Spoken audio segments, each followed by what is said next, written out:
الذين كفروا إلى يوم القيامة. وقال عز وجل كما ورد في سورة النساء وقولهم إنا قتلنا المسيح عيسى ابن مريم وما قتلوه وما صلبوه ولكن شبه لهم وإن الذين اختلفوا فيه لفي شك منه ما لهم به من علم إلا اتباع الظن وما قتلوه يقينا. وقال عز وجل كما ورد في سورة المائدة وكنت عليهم شهيدا ما دمت فيهم فلما توفيتني كنت أنت الرقيب عليهم وأنت على كل شيء شهيد. وقال عز وجل كما ورد في سورة الزمر الله يتوفى الأنفس حين موتها والتي لم تمت في منامها فيمسك التي قضى عليها الموت ويرسل الأخرى إلى أجل مسمى. صدق الله العظيم. رب اشرح لي صدري ويسر لي أمري واحلل عقدة من لساني يفقهوا قولي. اللهم ربنا ألهمنا رشدنا وأعذنا من شرور أنفسنا. اللهم أرنا الحق حقا وارزقنا اتباعه وأرنا الباطل باطلا وارزقنا اجتنابه. آمین یا رب العالمین. آپ کے علم میں ہے کہ آج میں وفات مسیح کے موضوع پر گفتگو کروں گا. اس کے پس منظر کے ضمن میں چند باتیں آپ کو بتانا چاہتا ہوں. نمبر ایک تو یہ کہ جتنے بھی فتنے اٹھے ہیں امت میں اور جو اب بھی اٹھ رہے ہیں وہ سلسلہ ختم ہونے والا تو نہیں ہے. ثلاثون دجالون کذابون چلتا رہے گا قیامت تک.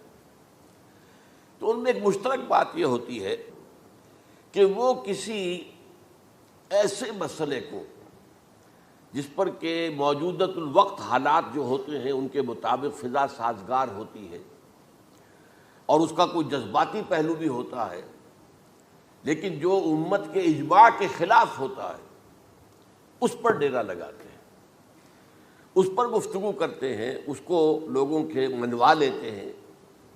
اس کا نتیجہ کیا ہوتا ہے کہ چونکہ وہ چیز مجمع علیہ ہوتی ہے، امت کا اجماع ہے 1400 برس، اب اگر اس شے کو انہوں نے غلط ثابت کر دیا اپنے زوم میں اور عام لوگوں سے کہ جو صاحب علم نہیں ہے، کہ جو نہیں سمجھ سکتے بات کو، اسے منوا لیا، اس کا مطلب ہے کہ اب اس شخص کے معتقد ہو گئے اور اسلاف سے منحرف ہو گئے کہ یہ تو بے وقوف سے سب لوگ، یہ سارے ہمارے علماء، یہ سارے محدثین، یہ سارے مفسرین، یہ سب بے وقوف تھے، یہ بات بھی نہیں کر سکے. یہ ہے وہ شخص، یہ مجدد وقت ہے جس نے یہ بات کہی. اس کی ایک مثال یہ ہے وفات مسیح کا معاملہ. اس کی ایک مثال میں آپ کو دیتا ہوں. دوسرا فطرہ وہ بھی غلام احمد کے نام سے شروع ہوا، غلام احمد پرویز. وہ یتیم پوتے کی وراثت کا یہ مسئلہ لے کر کھڑا ہو گیا. جیسے یہ غلام احمد قادیانی وفات مسیح کا کیسے ہو سکتا ہے کہ ہمارے نبی جو ہے وہ تو فوت ہو کر زیر زمین دفن ہو گئے اور یہ عیسیٰ جو ہے یہ آسمان پر اٹھا لیے، کیسے ممکن ہے؟ اب ظاہر بات ہے عام آدمی جو ہے مسلمان جس کی حضور سے محبت ہے، حضور کی دل میں تعظیم ہے، عظمت ہے، عقیدت ہے، وہ اس جال میں پھنس جائے گا. پھر وہ اپنے دلائل کے ساتھ اس کو جو ہے وہ، اور چونکہ ماحول بھی جو میں سب کے عرض کروں گا کہ اس کے موافق ہو جاتا ہے اس وقت. غلام احمد پرویز نے کیا کہ یتیم پوتے کا مسئلہ، اب یہ اجماع ہے اگر کسی شخص کا کوئی بیٹا اس کی زندگی میں فوت ہو جائے تو اس کا وراثت میں حصہ نہیں ہوتا. وراثت ہوتی ہے انہی میں جو اس کی موت کے وقت موجود ہو، بیٹے ہوں بیٹیاں ہوں. اب اگر جو فوت شدہ بیٹا ہے اس کے کوئی یتیم بچے ہیں تو اب اس میں بڑی ایک جو ہے دلیل، اور دیکھیے جی یتیم بچے بیچارے وہ محروم ہو گئے، یتیم بچوں کا تو زیادہ حق ہونا چاہیے. تو یہ تو قانون جو ہے اگر یہ اس پر اجماع ہے تو پھر وہی بات کہ یہ سب بے وقوف لوگ تھے اور یہ تو بڑے سخت دل اور سنگ دل لوگ تھے جنہوں نے یہ بات گھڑ رکھی ہے. یہ میں نے آپ کو دو مثالیں دے دی. اب ظاہر بات ہے کہ جو اسلام کا قانون میراث ہے، قانون وراثت ہے، اس کے کچھ بنیادیں ہیں، اس کے کچھ اصول ہیں، ان اصولوں پر وہ کھڑا ہے اور اس کے مطابق جو فیصلہ ہے وہ ہے.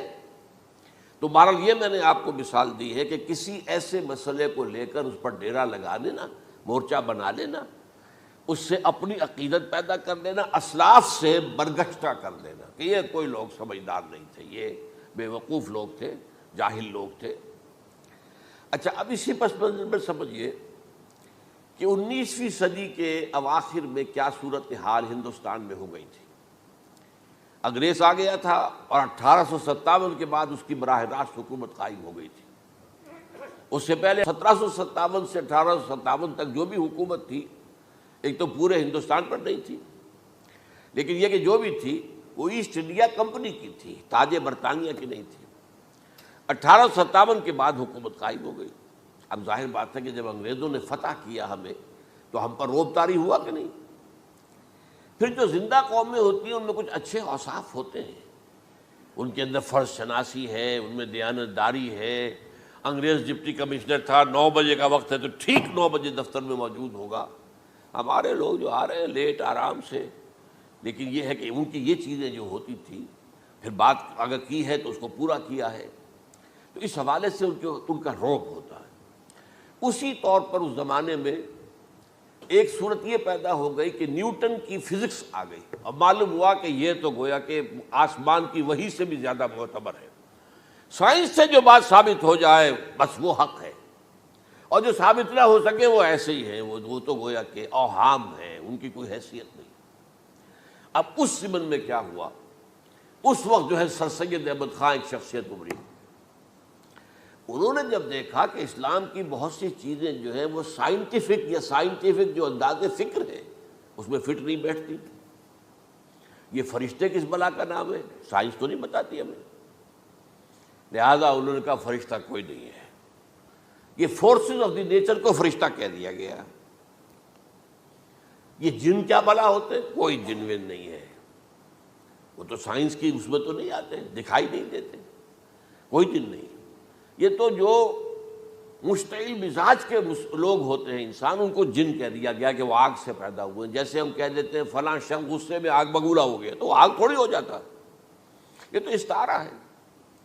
اس طرح یہ جو معجزات ہیں یہ کوئی شے نہیں، ان کی بھی فزیکل توجیحات۔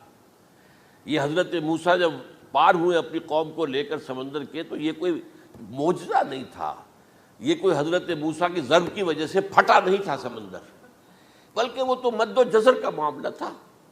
جس وقت سمندر اترا ہوا تھا، جزر میں تھا، تو موسیٰ اپنی قوم کو لے کر گزر گئے۔ جب فرعون آیا اپنے لشکر کے ساتھ تو سمندر مد پر آ گیا، چڑھایا، لہذا وہ ہلاک ہوئے۔ تو معجزات کا انکار، ان تمام کے اندر ایسی فضا پیدا ہو گئی تھی کہ جو عقلی اور سائنٹیفک، عقلی سے آگے بڑھ کر، ایک تو عقلی ہوتا منطقی، ایک ہے عقلی سائنٹیفک، کہ اس کے حوالے سے جو چیز اسلام کی فٹ نہیں بیٹھی، جیسے کہ آپ کہتے ہیں round peg in a square hole اور square peg in a round hole. اب اسکوئر پیگ ہے، راؤنڈ ہول ہے، تو آپ کو اس کے کونے تراشنے پڑیں گے تب وہ اس ہول میں جائے گا، لہذا انہوں نے وہ کونے تراشے۔ اسی کے طرز پر پھر چلے ہیں جو آپ کو معلوم ہے علامہ مشرقی، انہوں نے بھی جب شروع کیا اپنا دھندا تو ان کے پہلے کتابچے کیا تھے، مولوی کا غلط مذہب نمبر 1، مولوی کا غلط مذہب نمبر 2، مولوی کا غلط مذہب نمبر 3، چھوٹے چھوٹے کتابچے شائع کر رہے ہیں۔ مولویوں سے علماء سے برگشتہ کر دیا۔ اب معلوم ہوا کہ یہ شخص ہے مجدد وقت، یہ مولویوں شولویوں کے پاس تو کچھ نہیں ہے۔ اسی کا معاملہ پھر وہ انکار حدیث کی شکل میں آیا، جن میں کہ ایک بڑی شخصیت جو ہے وہ غلام احمد کی، غلام احمد پرویز، کیونکہ اللہ تعالیٰ نے اسے صلاحیت دی تھی، اچھا انشا پرداز تھا، لکھنا اچھا آتا تھا، بولتا بھی اچھا تھا، تو ظاہر بات ہے فتنہ وہی شخص پیدا کر سکتا ہے جو باصلاحیت ہو۔ جس میں کوئی صلاحیت نہیں وہ کیا فتنہ پیدا کرے گا، وہ نہ دنیا میں کوئی ترقی کرے گا، نہ دین میں کرے گا، نہ فتنہ انگیزی کر سکے گا۔ وہ تو جیسا بھی ہے معاملہ عام معمول جو ہے لوگوں کا، جیسی بھیڑ چال چل رہی ویسے چل جائے گا۔ تو اس فضا میں اصل میں غلام احمد پرویز نے جو ڈیرا لگایا وہ وفات مسیح پر تھا۔ یہ سب غلط ہے، یہ کہ مسیح زندہ آسمان پر اٹھا لیے گئے، کیسے ممکن ہے؟ ممکن ہے یہ کوئی الہونی بات ہے؟ سائنس اس کو مان سکتی ہے؟ وہ تو اصل میں ٹھیک ہے، ان کا کہنا کیا ہے کہ مسیح کو سولی تو چڑھایا گیا تھا لیکن وہ اس پر مرا نہیں، فوت نہیں ہوا، موت واقع نہیں ہوئی۔ پھر جب اس کو اتار لیا گیا تو وہ زخمی تھا، مجروح تھا، لیکن تھا زندہ۔ پھر اس کو غار میں رکھ دیا گیا، پھر اس کے جو معتقدین تھے انہوں نے اس کی مرہم پٹی کی، اس کا علاج کیا، پھر وہ ٹھیک ٹھاک ہو کر پھر وہ وہاں سے چلا گیا، وہاں چھوڑ گیا اپنے اس شہر کو، یروشلم کو، اور اس ملک کو، فلسطین کو، اور پھر وہ آ گیا کشمیر میں، اور کشمیر میں وہ فوت ہوا، اس کی قبر موجود ہے۔ کسی قبر کی کوئی پرانی بوسیدہ قبر کا نام دے دیا، فلاں قبر جو ہے وہ عیسیٰ ابن مریم کی ہے۔ یہ ہے سارا معاملہ۔ اب ظاہر بات ہے کہ چونکہ ایک انسان کا زندہ آسمان پر اٹھایا جانا، وہ جو سائنسی ذہن ہے وہ اس کو نہیں مانے گا، چاہے قرآن مجید کے اندر تو خرق عادت اور بھی بہت سے ہیں۔ آخر اصحاب کہف 300 برس تک سوتے نہیں رہے، یہ کوئی سائنس کے حساب کتاب سے صحیح ہے؟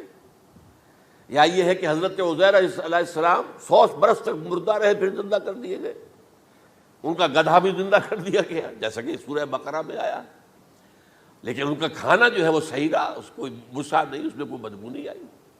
تو واقعات ہوتے ہیں ایسے، اللہ تعالیٰ جو چاہے کرے، خرق عادت ٹھیک ہے، فطری قانون جو بھی ہے، جو لاز آف دی نیچر اللہ نے بنائے ہیں اور اس کے مطابق ہی دنیا چل رہی ہے، لیکن اللہ تعالیٰ کے ہاتھ ٹوٹ نہیں گئے، بند نہیں ہو گئے، اختیار ختم نہیں ہو گیا۔ میں کیا کروں، میں تو قانون بنا بیٹھا، اب تو میں کچھ نہیں کر سکتا۔ میں تو قانون بنا چکا ہوں کہ آگ جلاتی ہے، اب اگر ابراہیم کو آگ میں ڈال دیا تو میں تو نہیں بچا سکتا، اس لیے کہ قانون ہے، وہ میرا بنایا ہوا قانون۔ لیکن ہم یہ سمجھتے ہیں، ہمارا ایمان ہے اللہ تعالیٰ جو ہے وہ قادر مطلق ہے، وہ جب چاہے اپنے ہی بنائے ہوئے کسی قانون کو توڑے۔ اسی کو کہتے ہیں خرق عادت۔ خرق کے معنی ہوتا ہے پھاڑ دینا، توڑ دینا۔ جیسے کہ وہ سورہ کہف میں لفظ آتا ہے کہ وہ حضرت موسیٰ کو جن کے پاس بھیجا گیا تھا، بزرگ کے پاس، انہوں نے اس کشتی کا جس میں وہ سوار تھے اس کا ایک تختہ پھاڑ دیا، توڑ دیا، خرقہ۔ تو خرق عادت سے مراد کیا؟ عام عادی قانون، laws, physical laws, chemical laws, جو بھی دنیا میں چل رہا ہے، بایولوجیکل لاز، ان کو جب چاہے اللہ توڑے اور اپنی خصوصی مشیت کا اس کے اندر اظہار کر دے۔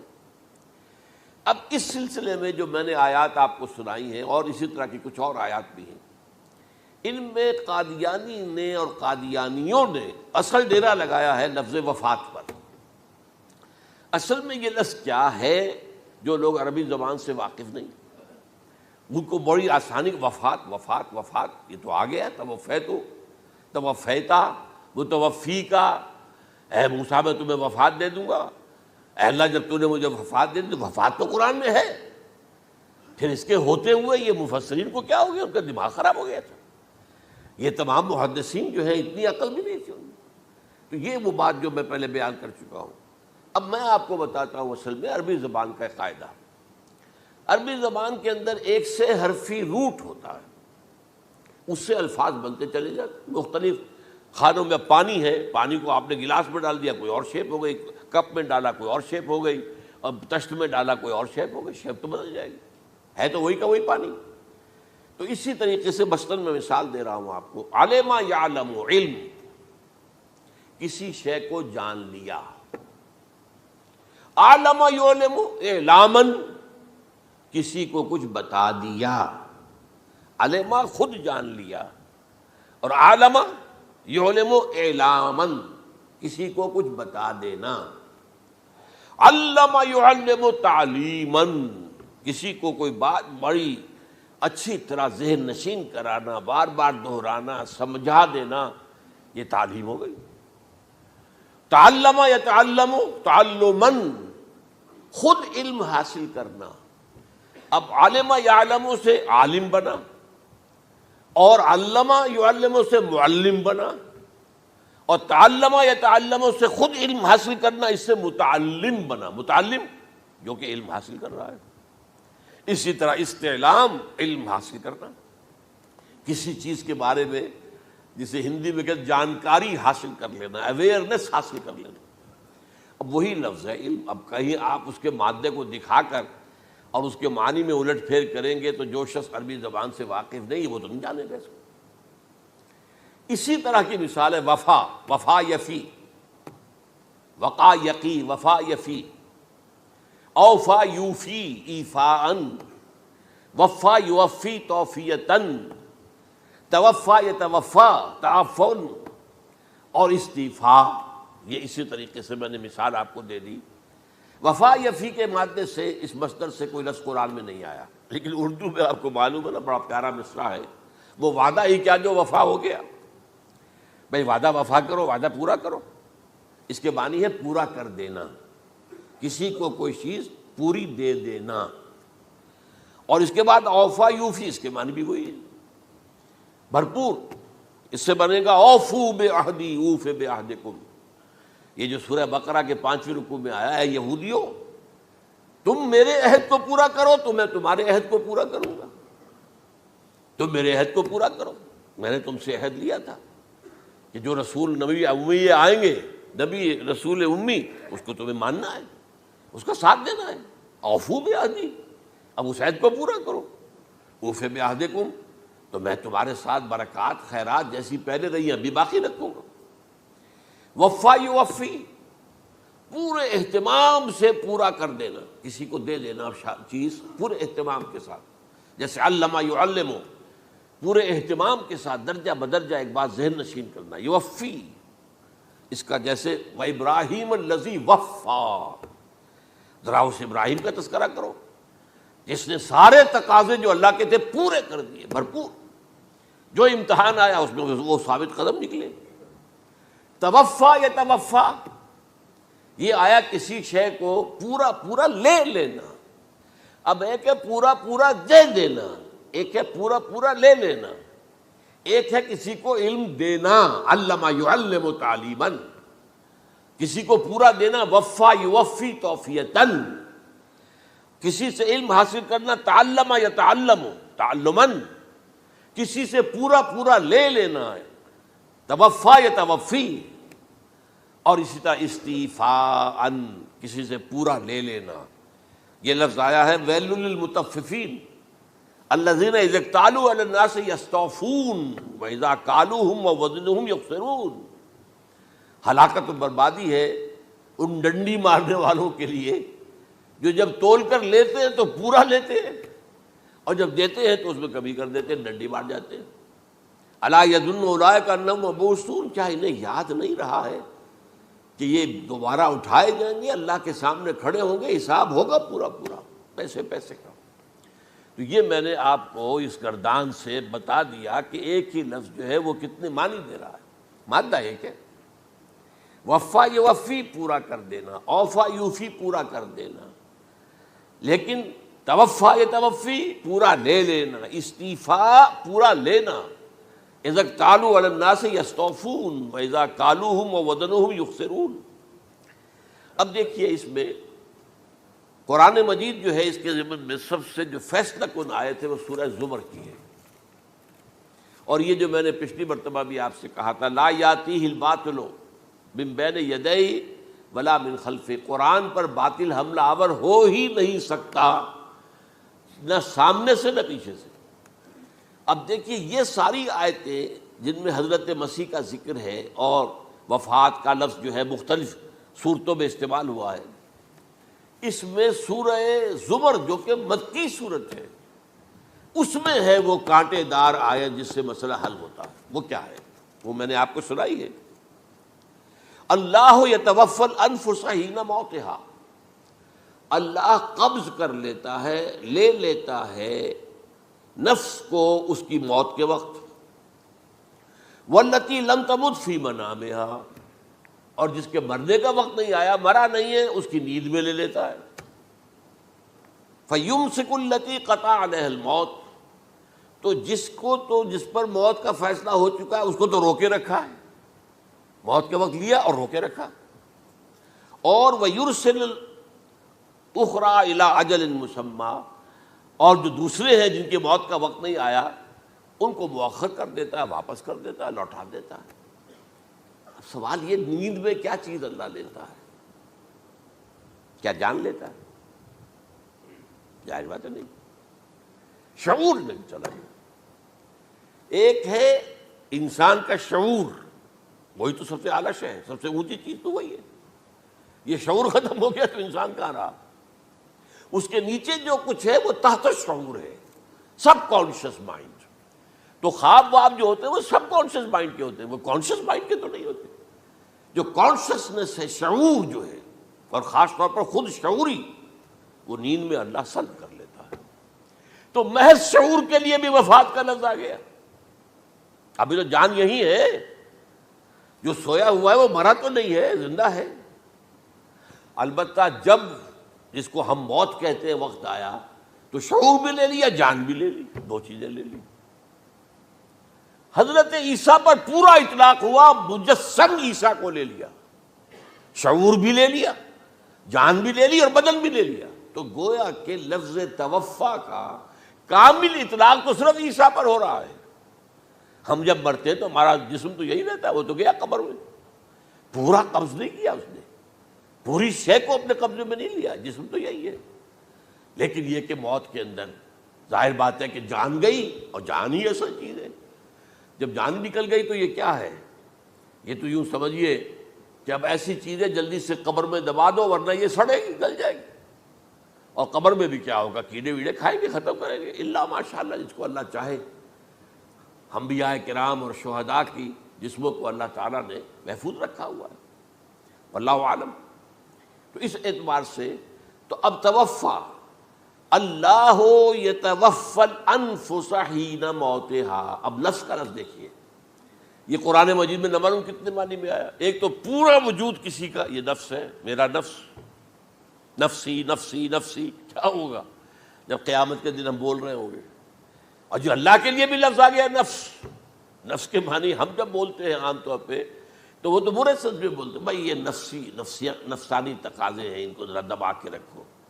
لیکن یہ نفس، یحذرکم اللہ نفسہ، اللہ تمہیں ڈراتا ہے اپنے آپ سے، یعنی اللہ اپنی ذات سے ڈراتا ہے کہ وہ جہاں رؤوف اور رحیم ہے وہاں پر وہ عذاب دینے والا بھی ہے، انتقام بھی لیتا ہے، شدید العقاب بھی ہے۔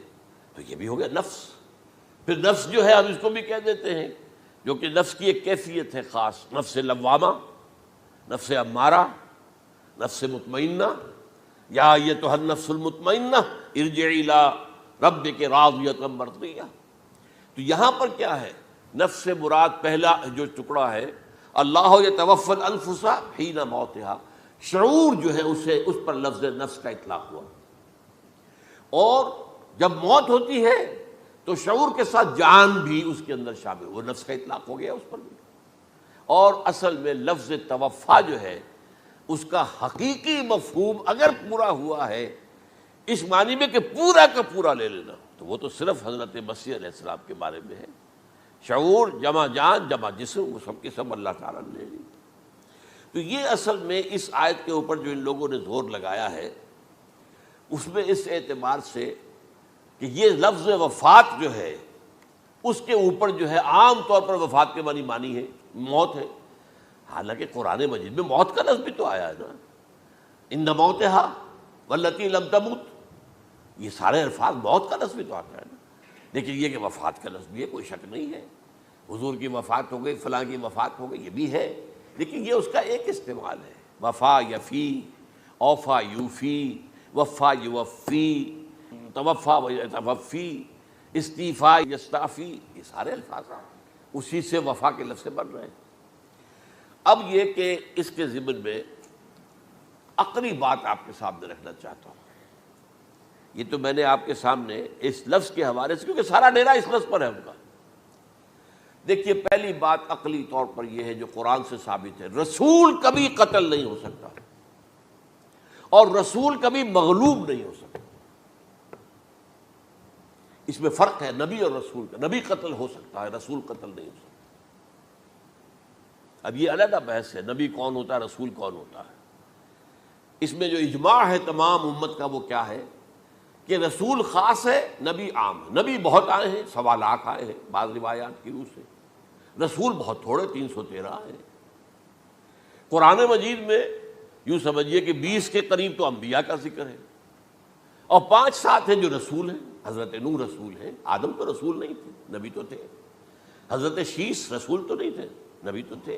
حضرت ادریس رسول تو نہیں تھے، نبی تو تھے۔ نبی تو رسول جو ہے پہلے وہ تو حضرت نوح ہے۔ تو اس طریقے حضرت جو ہود ہیں، پھر حضرت صالح ہے۔ اس حوالے سے نبی اور رسول کے فرق کو سمجھیے تو قرآن کہتا ہے کتب اللہ لاغلبن انا ورسلی، اللہ نے طے کر دیا ہے، لکھ دیا ہے، میں اور میرے رسول غالب آ کر رہیں گے، رسول مغلوب نہیں ہو سکتے۔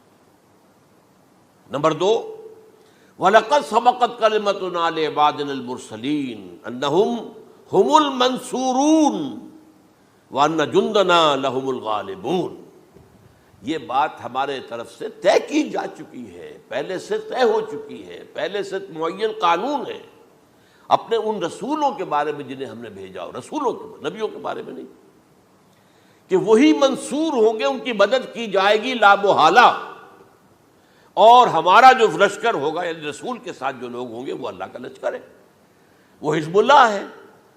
وَأَنَّ جُنْدَنَا لَهُمُ الْغَالِبُونَ، لازماً وہ غالب ہو کر رہیں گے۔ یہ دو چیزیں جو ہے قرآن مجید کے اندر، یہ دو آیات نص سے قطعی ہیں کہ رسول کبھی مغلوب نہیں ہو سکتا، رسول کبھی قتل نہیں ہو سکتا۔ اب عجیب بات دیکھیے سورہ آل عمران میں، کیونکہ حضرت عیسیٰ کے ساتھ حضرت یحییٰ بھی موجود ہیں۔ حضرت یحییٰ حضرت مریم کے خالہ زاد بھائی تھے، حضرت زکریا کے بیٹے تھے۔ سورہ آل عمران اور سورہ مریم دونوں میں آپ دیکھتے ہیں کہ پہلے یحییٰ کا ذکر ہوتا ہے، پھر عیسیٰ کا ذکر ہوتا ہے۔ یہ ہم عصر بھی تھے، لیکن یہ کہ سینئر تھے حضرت یحییٰ، لیکن حضرت یحییٰ کی مدح قرآن کرتے کرتے آخری بات کیا کہتا ہے؟ نبیم من الصالحین، لفظ رسول نہیں آیا ان کے لیے۔ اور وہیں سائملٹینیس کنٹراسٹ ہے سورہ آل عمران میں حضرت عیسیٰ کے لیے، وہ سارے ان کی مدح رسولاً الی بنی اسرائیل، وہ رسول تھے اور وہ نبی تھے۔ نبی قتل ہو گئے، ایک آبرو باختہ لڑکی کی فرمائش پر قتل کر دیا، ایک ڈانسر، اس پر بادشاہ اس وقت جو تھا، وہ بادشاہ کیا تھا؟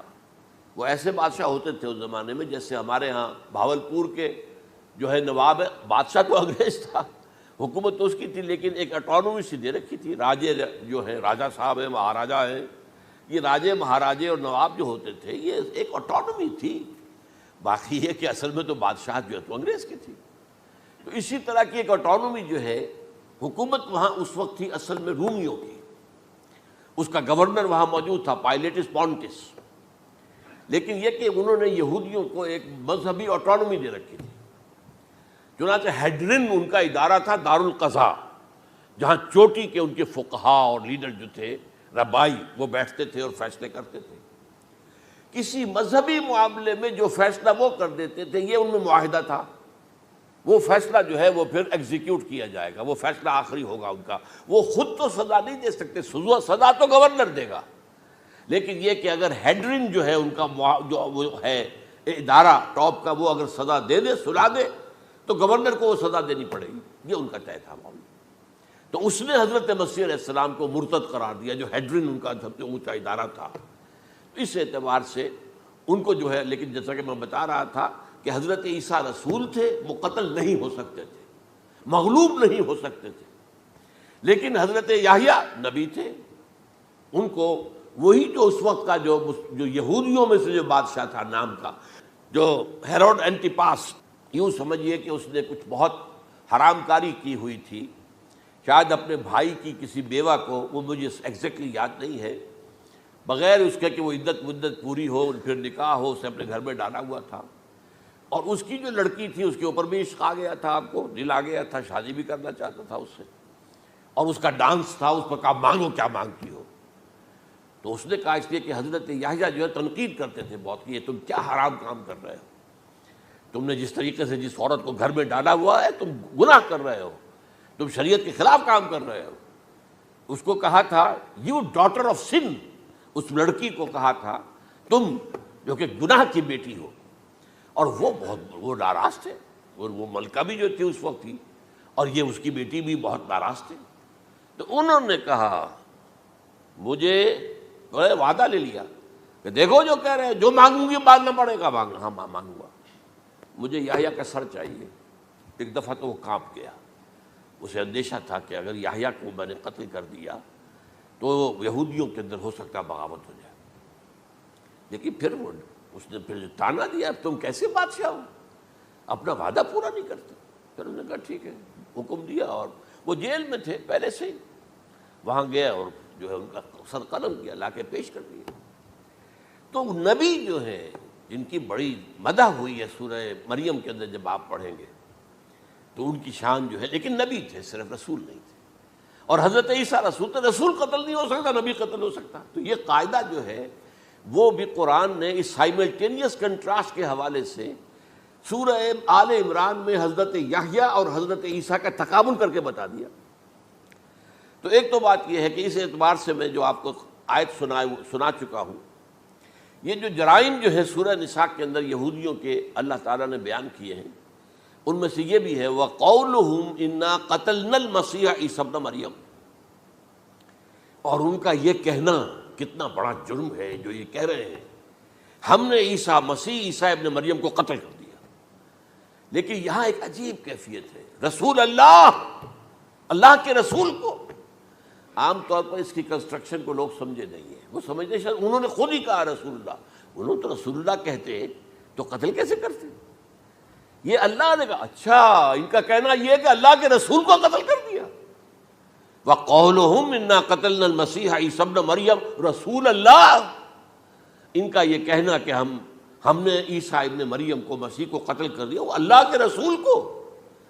وَمَا قَتَلُوهُ وَمَا صَلَبُوهُ، انہوں نے نہ اسے قتل کیا نہ سولی پہ چڑھایا، وَلَٰكِن شُبِّهَ لَهُمْ، بس مشابہت پیدا کر دی گئی ان کے لیے، شبہ میں ڈال دیا گیا ان کو۔ وَإِنَّ الَّذِينَ اخْتَلَفُوا فِيهِ لَفِي شَكٍّ مِّنْهُ، اور جو لوگ اختلاف کر رہے ہیں ان کے بارے میں وہ بس شکوک میں مبتلا ہیں، مَا لَهُم بِهِ مِنْ عِلْمٍ، ان کے پاس کوئی علم نہیں ہے، إِلَّا اتِّبَاعَ الظَّنِّ، صرف گمان کی پیروی کر رہے ہیں۔ وَمَا قَتَلُوهُ يَقِينًا، اور ہرگز قتل نہیں کیا۔ یہ کلیئر سورہ نساء کی آیت نمبر 157 ہے۔ اب یہاں ایک سوال پیدا ہوتا ہے، پھر کون قتل ہوا؟ واقعہ تو ہوا ہے، سولی کا واقعہ ایک ہسٹوریکل واقعہ ہے، پھر کون صلیب پہ چڑھا؟ حضرت عیسیٰ تو صلیب پر نہیں چڑھ سکتے، اس لیے کہ صلیب کی موت کو سمجھا جاتا تھا بہت ذلت کی موت ہے، بہت حقارت کی موت ہے، بہت ملعون موت ہے۔ تو جب عیسیٰ مغلوب نہیں ہو سکتے تو صلیب پہ کیسے چڑھا دیے جائیں گے؟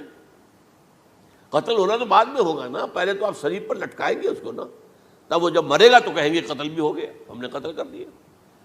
صلیب کیا ہوتی تھی یہ معلوم ہے آپ کو؟ ایک لمبی لکڑی، ایک جو ہے ٹرانسفرس آ جائے گی اس کے اوپر، اور اس میں سے یہ ہے کہ اس کے دونوں، ایک شخص کے جو ہے دونوں ہاتھ وہ نیل کر دیے جاتے تھے، یہ جو اوپر جو ہے کراس کا جو نشان ہے وہ کیلیں ٹھوک کر لگا دیے گئے، اور پاؤں دونوں جو ہے وہ پیروں کے اندر کیلیں ٹھوک کر وہ اس لمبی لکڑی کے ساتھ جو نیچے سے آ رہی ہے اس میں لگا دیے۔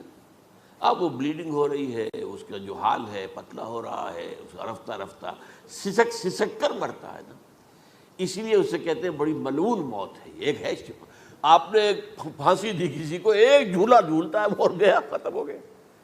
آج کل تو کیا ہوتا ہے، کرسی پہ بٹھایا، ذرا کرنٹ چھوڑا اور گئے صاحب، کوئی ٹیکا لگایا پتہ ہی نہیں چلا، اور پیٹ ٹیکے کے ساتھ آدمی مر گیا، تو یہ بھی ہوتا ہے۔ لیکن یہ کہ بدترین موت جو ہے صلیب کی موت ہے۔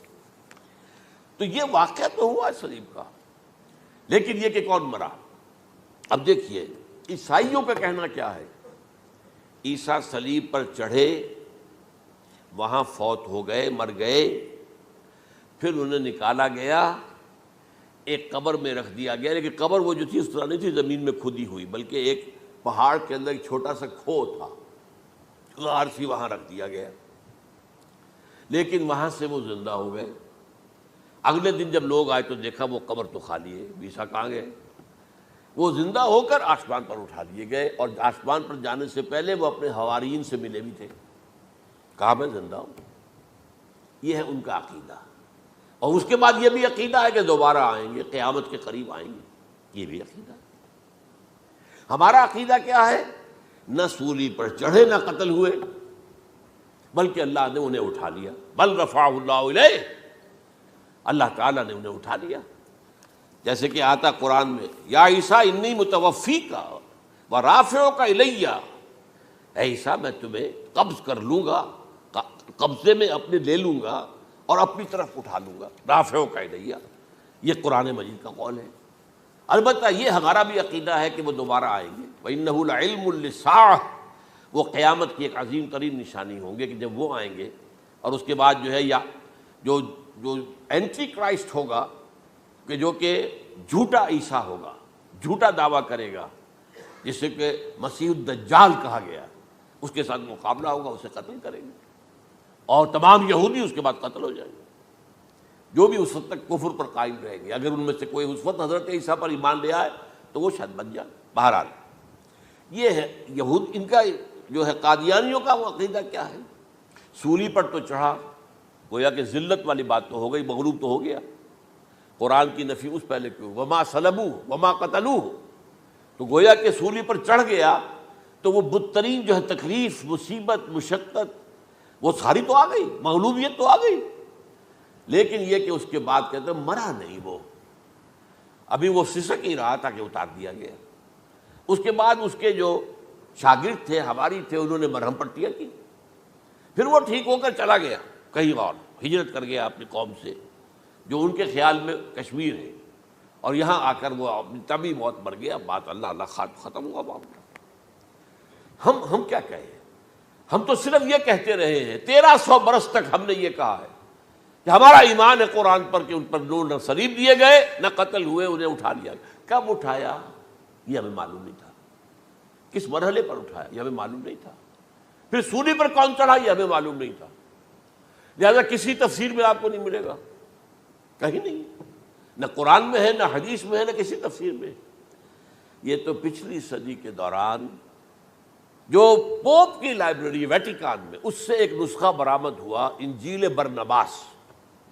اب یہ بھی آپ کو معلوم ہونا چاہیے کہ انجیلیں 104 تھیں، جن میں سے 4 جو ہے سلیکٹ کی گئی ہیں، 100 انجیلیں اور ہیں جنہیں وہ اپوکریفل کہتے ہیں، غیر مستند انجیلیں، اپوکریفل، اور یہ ہے کینونیکل، قانونی، یہ ہے کہ جو مستند ہیں 4، لیکن جو 100 اور ہیں ان میں سے ایک یہ بھی ہے برنباس، اور برنباس کے بارے میں عیسائی مانتے ہیں کہ وہ بھی حضرت عیسیٰ علیہ السلام کے حوارین میں سے ایک تھے، وہ انجیل نکل آئی، اب وہ چھپ بھی گئی ہے۔ کراچی میں ایک ادارہ ہے خاص طور پر، باوانی جو سیٹھ ہیں ان کا بنایا ہوا ادارہ ہے، تو وہی چھاپتے بھی ہیں، ایک زمانے میں تو کافی تقسیم بھی کر رہے تھے، اب مجھے معلوم نہیں۔ اس نے سارا قصہ بیان کیا۔ قصہ کیا ہے؟ بہت دلچسپ قصہ ہے، پوری تفصیل سے۔ ایک شخص جو کہ حضرت مسیح کے حواریین میں شامل ہو گیا، وہ تھا جیوڈاس اسکیریوٹ۔ یہ شخص اصل میں تھا ایک زیر زمین تنظیم وہاں چل رہی تھی، زیلوٹس، انڈر گراؤنڈ موومنٹ، تاکہ ہم رومنوں کی حکومت یہاں سے ختم کریں اور اپنی پوری حکومت اور آزادی حاصل کریں۔ ان میں سے یہ بھی تھا، ان کا سرغنہ تھا برابس، برابا ڈاکو سے کہا جاتا ہے، برابس۔ ظاہر بات ہے کہ قانون شکن تھا تو ڈاکو ہی تھا۔ اچھا، ان میں سے یہ شخص جو ہے، اس نے جیوڈاس نے حضرت عیسیٰ کے معجزے دیکھے بہت، اور اتنا یقین ہو گیا اسے کہ یہ شخص جو ہے عیسیٰ، یہ ایک مرتبہ اگر رومیوں پر لعنت بھیج دے، کرس کر دے، تو رومی ختم ہو جائے۔ لیکن ان سے کئی دفعہ جو ہے پھیر ڈال کر، ہیر پھیر کے ساتھ کوشش کی گئی کہ رومیوں کے خلاف وہ کوئی جو ہے وہ لعنت ملامت کر دے، وہ نہیں کرتے تھے۔ یہ ایک علیحدہ بات ہے، کیوں نہیں کرتے تھے، یہ اس وقت میرا موضوع نہیں ہے۔ منہاج عیسوی کیا تھا، منہاج موسوی کیا تھا، منہاج محمدی کیا تھا، ان میں فرق ہے۔ لِكُلٍّ جَعَلْنَا مِنْكُمْ شِرْعَةً وَمِنْهَاجًا، سورہ مائدہ میں آیا، تمام رسولوں کے لیے ہم نے ایک ایک منہاج، ایک ایک شریعت علیحدہ علیحدہ دی ہے۔ بہرحال منہاج عیسوی کچھ اور تھا، تو یہ نہیں کہتے تھے۔ اب اس نے کیا کیا کہ وہ اپنے ڈاکو سرغنے سے اجازت لے کر ان کے حواریین میں شامل ہو گیا، اعتماد حاصل کیا، اور بار بار کوشش کی کہ یہ بددعا دے دیں، رومیوں کو نہیں دی۔ اب اس نے سوچا کہ انہیں اگر ذاتی طور پر تکلیف پہنچے گی تو زبان سے کلمہ نکل ہی جائے گا نا کوئی لعنت کا۔ اس نے پکڑوایا حضرت عیسیٰ کو، کیونکہ جب یہ فیصلہ ہو گیا تھا ان کے قتل کا، ہیڈرن جو ہے ادارہ وہ دے چکا تھا، اس کا فتویٰ تھا یہ واجب القتل ہے، یہ مرتد ہے، لہذا اس کو قتل کر دیا جائے، اور یہ فیصلہ جو ہے وہ رومی گورنر تک پہنچایا جا چکا تھا۔ رومی گورنر نے یہاں تک کہا، یہ سینٹ جو متی کی انجیل ہے اس میں موجود ہے، بھائی ہمارے پاس تو اس کا کوئی جرم نہیں ہے، ہمارے ہاں کوئی ایسی بات اس کی نہیں ہے جس سے کہ ہم اسے واجب القتل قرار دیں۔ ان کا نہیں، ہمارا حکم ہے، ہمارا فیصلہ تمہارا طے ہے، چاہے مذہبی معاملے میں کوئی فیصلہ ہمارا ہوگا تو تمہیں جو ہے ایگزیکیوٹ کرنا ہوگا۔ بہرحال اس وقت حضرت مسیح روپوش ہو گئے گرفتاری سے بچنے کے لیے، ایک باغ میں تھے وہ، وہاں پر رات کے وقت انہوں نے اپنے حواریین کے ساتھ لاسٹ سپر کہتے ہیں اس کو، لاسٹ سپر کھانا کھایا، آخری کھانا تھا، اور اس کے بعد اس نے فرمایا آج کی رات تم میں سے ایک میرے خلاف غداری کرے گا۔ یہ کہہ کر حضرت مسیح تو ایک کوٹھڑی میں چلے گئے، جو ہوتی ہے باغ کے اندر، کوئی کھرپے ورپے جو ہے، کوئی وہاں پہ کسیاں رکھی ہوئی، تو اس میں خود جا کر عبادت میں مصروف ہو گئے۔ اپنے حواریین سے کہا کہ تم بھی عبادت کرو، وہ حواریین سو گئے۔ اب یہ اسکریوٹ جو ہے یہ اٹھا، یہ گیا رومیوں سے جا کر کہا میں پہنچا دیتا ہوں عیسیٰ تک، پکڑوا دیتا ہوں، آؤ میرے ساتھ۔ 30 ان کے آدمی آئے، اس سے کہا باغ کے باہر کھڑے رہو تم، میں اندر جاؤں گا، تھوڑی دیر کے بعد تم آنا، جسے میں کہوں اے میرے استاد، پکڑ لینا اسی کو۔ یعنی رومنس کو معلوم نہیں تھا کہ یہ کون ہے عیسیٰ، لیکن یہ کہ یہ تو یہودیوں کو معلوم تھا نا سب کچھ۔ ہوا کیا کہ وہ جب اندر آیا ہے اور کوٹھڑی میں داخل ہوا، اسی وقت اس کی شکل بدل دی گئی حضرت مسیح کی، شبہ لہم، مشابہت پیدا کر دی گئی، شبیہ بدل دی گئی، اور چھت پھٹی، 4 فرشتے اترے اور حضرت مسیح کو لے کر آسمان پر چلے گئے۔ تو باہر آیا وہ، تو جیسے ہی وہ یہ باہر آیا، وہ باقی ہماری جان گئے، اے ہمارے استاد، اسی وقت جو ہے وہ رومی داخل ہو گئے، تو پکڑ لیا۔ تو اصل میں گرفتار ہوا ہے برنباس کی انجیل کے مطابق یوڈاس اسکریوٹ، وہ سولی چڑھا ہے۔ لعنتی موت اس پر آئی، کیوں آئی ہے؟ غداری کی اس نے، بٹرے کیا حضرت مسیح علیہ السلام کو، تو وہ تو مستحق تھا، کوئی ظلم نہیں تھا۔ اگر عیسیٰ کی جگہ کسی اور کو دے دیا جاتا ایسے کسی کو پکڑ کر، تو وہ تو ظلم ہو جاتا نا، اس کا تو کوئی جرم نہیں تھا، تو یہ تو واقعی مجرم تھا۔ وہ سولی چڑھا ہے اور حضرت عیسیٰ کو اٹھا لیا۔ یہ ہے وہ ساری تفصیل جو کہ انجیل برنباس کے اندر موجود ہے، the gospel of our lord according to saint Barnabas, یہ اس کا نام ہے، ایونجیلیم برنابے، یہ جو ہے یونانی زبان میں اس کا نام ہے یا لیٹن میں۔ بہرحال یہ ہے معاملہ۔ تو پہلی بات تو یہ ہے کہ عقلی طور پر رسول نہ مغلوب ہو سکتا ہے نہ قتل ہو سکتا ہے، ہمارا عقیدہ ہے، وہاں ماں صلبوہ و ماں قتلوہ۔ لیکن یہ کہ اگر یہودی، اگر جو قادیانی مانتے ہیں سولی چڑھ گئے تو صلیب تو ہو گئی، قرآن کی نفی تو ہو گئی، ہاں مرا نہیں، یہ دوسری بات ہے۔ دوسری بات یہ ہے کہ رسولوں کے باب میں اللہ کا قانون کیا ہے۔ اگر کسی قوم کی طرف رسول کو بھیجا اور اس قوم نے بحیثیت مجموعی انکار کر دیا، رد کر دیا، ریجیکٹ کر دیا، پوری قوم ہلاک، اور رسول اور اس کے جو چند ساتھی ایمان لے آتے تھے وہ وہاں سے ہجرت کر کے چلے جاتے تھے۔ لیکن ہجرت کر کے جاتے تھے تو اس کے بعد کسی اور مقام پر کریں گے اہل نظر تازہ بستیاں آباد، پھر وہاں پر ایک قوم انہوں نے جو ہے اپنا مرکز بنایا، ایک نئی امت کھڑی ہو گئی۔ اس کی سب سے بڑی مثال کیا ہے؟ قوم عاد ختم ہوئی حضرت ہود علیہ السلام کو ریجیکٹ کرنے کے باعث، ہلاک کر دی گئی۔ حضرت ہود علیہ السلام اپنے ساتھیوں کو لے کر، یہ قوم عاد تھی عرب کا جزیرہ نما عرب کے جنوبی علاقے کے اندر، جو اب صحرا ہے، بہت بدترین صحرا ہے، الربع الخالی جسے کہتے ہیں، خالی ہے، وہاں کوئی زندگی کے آثار ہے ہی نہیں، نہ کوئی پتیاں ہیں، نہ کوئی گھاس ہے، نہ کوئی انسان ہے، نہ کوئی حیوان، کچھ نہیں۔ الربع الخالی، بدترین صحرا ہے۔ وہ صحرا ایسا ہے کہ اس کے اندر کوئی چیز ٹکتی نہیں ہے، جو چیز اوپر ہوگی وہ دھستی چلی جائے گی، اندر چلی جائے گی۔ ورنہ عام صحرا کے اندر ریت کے اوپر اونٹ بھی چلتا ہے، انسان بھی چلتے ہیں، لیکن اس میں نہیں۔ تو یہاں پر قوم عاد جو ہے آباد تھی، اور اب جو ہے وہ سیٹلائٹ سے دیکھ لیا گیا ہے کہ قوم عاد کا جو بڑا بادشاہ تھا شداد، اس نے جو جنت بنائی تھی وہ موجود ہے زیر زمین، اسی صحرا کے نیچے دفن شدہ موجود ہے، جس کو کہا گیا ہے الم تر کیف فعل ربک بعاد ارم ذات العماد التی لم یخلق مثلها فی البلاد۔ ایسے ایسے ستونوں والا جیسے پہلے کبھی پہلے دنیا میں بنے ہی نہیں تھے، وہ قوم عاد تھی، بڑی زبردست قوم تھی، قوم جبارین، لیکن یہ کہ اس کے بعد ہلاک ہو گئی۔ اب حضرت ہود اپنے مسلمان ساتھیوں کو لے کر نکل گئے جزیرہ نما عرب کے مغربی کونے میں جا کر، شمال مغربی کونے میں آباد ہو گئے، وہاں ایک نئی قوم پیدا ہوئی، سمود۔ اب یہ اسلامی بستی بن گئی۔ لیکن اس کے اندر بھی پھر بعد میں زوال آیا، پھر وہاں نبی بھی آئے، لیکن اس کے بعد یہ کہ آخری رسول بھیجے گئے حضرت صالح، اور وہ بھی ہلاک ہوئے کیونکہ حضرت صالح کو انہوں نے رد کر دیا۔ تو یہ میں نے مثال دی ہے آپ کو کہ رسول جو ہے وہ وہاں سے اگر ہجرت کرتا ہے تو ہجرت کر کے وہ یہ نہیں جان بچا کے جا کے گمنامی میں کہیں مر گیا، وہ تو جا کر اپنے ساتھیوں کو لے کر جائے گا اور جا کر جو ہے وہاں پر جو ہے ایک نئی جگہ پر آباد ہوگا، ایک نئی تہذیب ابھرے گی۔ تو یہ تو نہیں ہوا، یہ گمنام ہو کر آ کر کشمیر میں مر گیا تو اس کی کیا حیثیت ہوئی؟ حضرت عیسیٰ علیہ السلام یا تو اگر ہجرت کرتے، یا جب انہیں معلوم ہو گیا تھا کہ میرے قتل کا فتویٰ ہو گیا ہے تو آپ وہاں سے ہجرت کر سکتے تھے، لیکن اپنے ساتھیوں کو تو لے کر جاتے نا، اپنے حواریین کو لے کر جاتے، اور کہتے ہیں 12 حواریین کے علاوہ اور بھی کوئی 70 کے قریب لوگ تھے جو ان پر ایمان لائے تھے، ان کو لے کر جاتے، کسی جگہ جا کر آباد ہوتے، وہاں ایک نئی جو ہے بستی بنتی، وہاں مسلمانوں کی ایک آبادی ہوتی۔ تو ان میں سے تو کوئی شے بھی نہیں ہوئی، بات ہی ختم ہو گئی۔ لہذا عقلی طور پر بھی یہ بات ثابت نہیں ہو سکتی، خلاف عقل ہے، قرآن کے اصولوں کے خلاف ہے کہ وہ سولی چڑھے ہوں لیکن مرے نہ ہوں، پھر اتر گئے تو مرہم پٹی کر دی۔ اچھا کیا رومنوں کو اور یہودیوں کو پتہ نہیں چلا کہ مریم پٹی ہو رہی ہے اس کی اور عیسیٰ مرا نہیں ہے؟ اگر ان کے پتہ چل جاتا تو کیا وہ چھوڑ دیتے؟ اب مرہم پٹی کے بغیر تو 12 جو شخص سولی پر لٹکا رہا ہے وہ تو تقریباً مردہ ہی ہوتا ہے نا۔ وہ چلیے ہو سکتا ہے کہ کوئی ایسا امکان ہو کہ اس کی نبض ابھی چل رہی ہو اور وہ اتار لیا جائے اور مرہم پٹی کر لی جائے تو بچ جائے، لیکن یہ کہ پھر اس کے بعد وہ اگر وہاں سے ہجرت کرتے تو وہاں سے وہ اپنے حواریین کو لے کر جاتے اور کسی نئی جگہ پر جا کر آباد ہوتے۔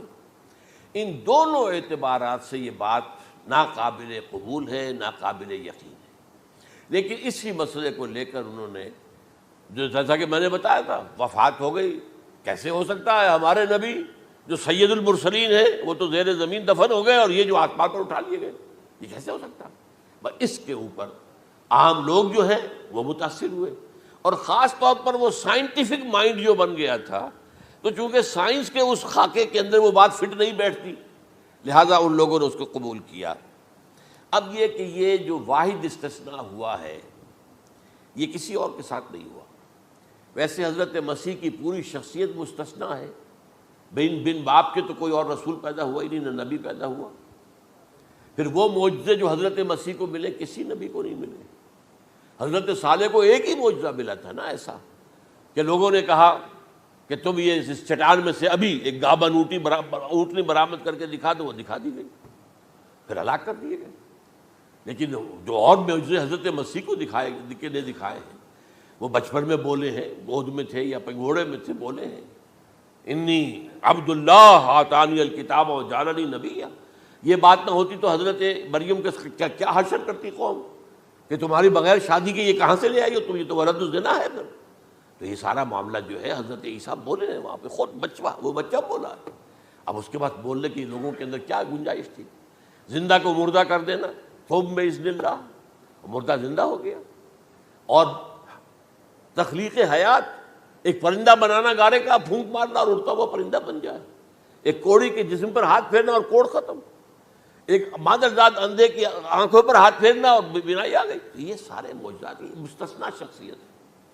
ان کا یہ استثناء کیوں کیا گیا یہ بڑی تلخ بات ہے، یہ یاد کر لیجیے، کیونکہ یا تو قوم اسی وقت ہلاک کر دی جاتی جیسا کہ ہوا قوم نوح، قوم ہود، قوم عاد، قوم ثمود، قوم شعیب، یہ ہوا کہ نہیں ہوا؟